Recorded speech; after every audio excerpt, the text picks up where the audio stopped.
There are 4 books that I personally recommend you to read because they're full of knowledge, full of wisdom that could help you in any aspect of life, especially with your business.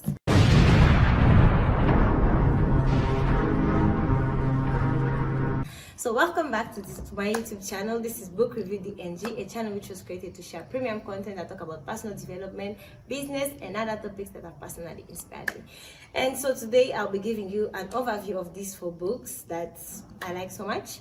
And I hope that you will also like the short stories that I'll be telling you about them. So the first book we are going to be having today is The Richest Man in Babylon by John S. Clarkson. And this book is actually set during the time of ancient Babylon. I don't know if all of us know something about ancient Babylon, but this book actually gives us some history about it before getting into the main point. And as such, in this book, we see a man, poor man from a humble background, who wants to better his future. He doesn't want to live a poor life. He wants to actually become wealthy. And so he asks for advice from someone who is rich. Work hard and you earn even more. And that's the first thing you should know from this book. You cannot ask a bricklayer how to become a millionaire. Just like the same, you cannot ask a millionaire how to make bricks. They don't try. So he asked someone who is wealthy what he needed to do in order to also become rich, to also make it in life. But that's not the main point. There are main things that George actually shares with us in this book. Number one, I think it's what I've just been saying: know whom to ask the questions. Know the people that you're going to seek for advice from. You can't just go to anyone to ask for advice that they don't really match within the field.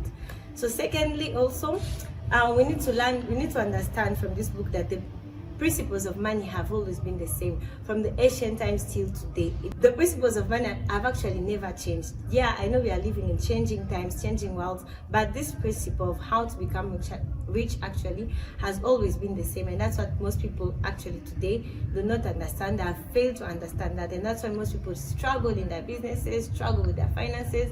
But I believe as soon as we all get to understand that the principles have always been the same and we learn from the ancient principles, we can all be able to get our way around here.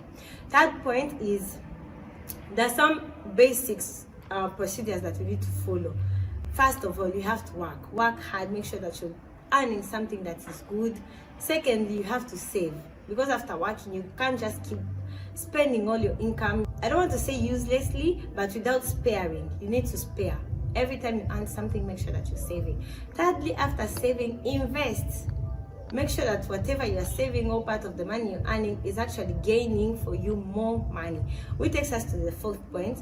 When you've started investing, it means money is beginning to work for you. You will not have to be running here. Yes, you will have your side job, but your investments will be making you earn extra money. So those are the 3 main points I want us to keep from this book. And I believe for those who will actually have time to look for the book and read it, you'll actually get to understand this in a much broader and deeper way. The second book we shall be talking about is The 7 Strategies for Wealth and Happiness by Jim Rohn, the famous Jim Rohn. Poor people usually spend their money and invest what's left. That's the philosophy of the poor. Now here's the philosophy of the rich. Rich people invest their money and spend what's left. And here's the startling answer. It really doesn't matter what the amount is. What's most important is not the amount. What's really important is the philosophy. So this book actually gives us 7 strategies on how we can achieve, how we can attain wealth and be happy. But one beauty about this book is that we have been talking actually in the previous book that if you want to become a millionaire, you have to seek advice from a millionaire. And that's what exactly Jim Rohn did. He used examples based on his personal experience with his mentor. He encountered this mentor and his mentor gave him some words of wisdom that actually helped him to use as examples in this book. So allow me to read for you the 7 strategies that Jim Rohn shares with us in this book. Strategy number 1, unleash the power of goals. You have to understand what motivates you. What motivates you to want to achieve the goals that you have within you. And also, after knowing that, you have to know how to actually set your goals. Because yes, all of us have very, very big dreams, but we don't know how we can set ourselves to achieve them. And also we have to know how to make the dreams that we have, the goals that we have set for ourselves, make for us. Second strategy is seek knowledge, the path to wisdom. Like the Bible says, my people perish due to lack of knowledge. Make sure that you seek knowledge every day. Go to bed knowing that you've learned something new. And it's out of context from the book, but personally I would say the more you talk to people, the more you engage in different conversations with different people who have different experiences, it helps you broaden your mind, your understanding on how you look at things in this world and how you perceive things also. So third strategy, learn how to change. Personal development. There is a book that's unfortunately for you, I will not be sharing with today, but hopefully next time. It talks about personal development, and here Jim Rohn also talks about it. There is really something strong in personal development. You moving from certain stages to actually being independent and being interdependent. It's something that is going to help you, because by the time you're interdependent, you have to be independent. Yeah. So fourth strategy, you have to learn how to control your finances.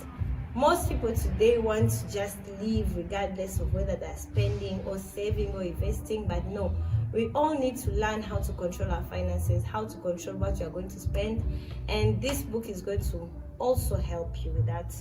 Fifth point, master time. Be a good time manager. There's no way you're going to be wealthy when you're not good at managing time. And that's what, it's also another mistake that most of us make today, especially the youth. You think going late is classy, is cool. No, it's not. Being on time is something that is cool. Sixth strategy, surround yourself with winners. I think I've been saying it from the beginning. If you want to become a millionaire, talk to a millionaire. There is no way you want to become a millionaire and you are seeking for advice from a bricklayer or from another person. So we need to be conscious of the people we have around us. How are they motivated? How motivated are they to actually achieve their goals? What is pushing them? Are they lazy? Are they hardworking? All that. Then the last strategy that Jim Rohn shares with us is learn the art of living well. If you want to be happy, if you want to be wealthy, you have to learn how to actually make your life flow along those lines. There is no way you want to be happy but you're the one with the frowny face all the time. It doesn't really make sense. So we need to understand, we need to develop the art of living well, being a happy person, and happiness is contagious, by the way. So yeah. The third book we shall be looking at today is from our very own, I believe all of you can recognize the person in the picture, John C. Maxwell, the #1 leading leadership author worldwide, and one of my personal favorites. So this book is entitled Leading in Tough Times, and I believe from the title you all have already created a picture of what this book would actually be about: how to manage your leadership position during a crisis or during a tough period in your respective institution or company. So in this book, John C. Maxwell, actually I would like to point out two main things. #1, as a leader, when you're facing a crisis in your company or in your institution, make sure that you're not hiding it from your employees, whatever is happening in your company. If your company is facing a crisis, at least be courageous enough to go to them and tell them that this is what is happening and this is what is going on, because you never know who amongst your employees could actually have a solution, or just by brainstorming with them, you guys could come up with a solution that could remove or pull out your company from that crisis. And also, of course, not every problem that you're going to face as a company is meant to be shared, but there are those crucial ones that need to be aired out to the rest of the company. The second thing is, as a leader, when your company or institution is facing a crisis, you do not need to panic. Why? Because your employees are looking up to you. They know that you are their leader. You're the hope, actually. Let me use that word. You're their ray of hope through that crisis. But when you start panicking, you start losing hope, your employees are going to just follow the same path.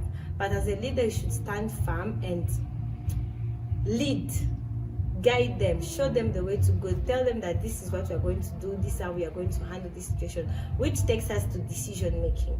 As a leader, you should be very, very quick with decision making. It is said that it is better for you to make a wrong decision than not making any decision at all. So current leaders or people that are envisioning to pursue a leadership career, I would recommend this book to you, because you're going to learn a lot as a new leader or as a ongoing leader, it's going to help you a lot with how to actually know how to lead and having the right attitude on how to lead in tough times. The fourth book that we have today is The Art of Business by McNelly, which is actually based on Sun Tzu's Art of War. I don't know if most of you have heard of Sun Tzu. He was an Asian general that actually wrote strategies on how to win war back in the days during ancient times. So McNelly actually based on Sun Tzu's strategies of how to win war and related them to business, how to actually become successful in business, because like I think we all know and we all believe that business and war are almost the same, and as such these strategies can actually work for both fields equally the same. So the general overview of the book, or the general message McNelly is trying to pass across, is that as a business, it's actually a way of how to make sure that your company, your business is outstanding in a very competitive business world. But there are also two key things that I would like to bring out to your attention, that I would like you to pay close attention to in case you get time to read this book, or you can be able to access an e-copy of it. The first thing is, we have to know, you have to actually know your competitor, know who your opponent is, know the person that is actually blocking you away from shining, from being that outstanding company. When you're actually making research about that competitor, make sure that you find out everything about him, their strengths, their weaknesses, how their business is operating, how their company runs, literally everything that you can get about your opponent. After doing that, make sure that you also know yourself very well, know your strengths, know your weaknesses, know the things that make your company what it is, what sets your company apart from that company.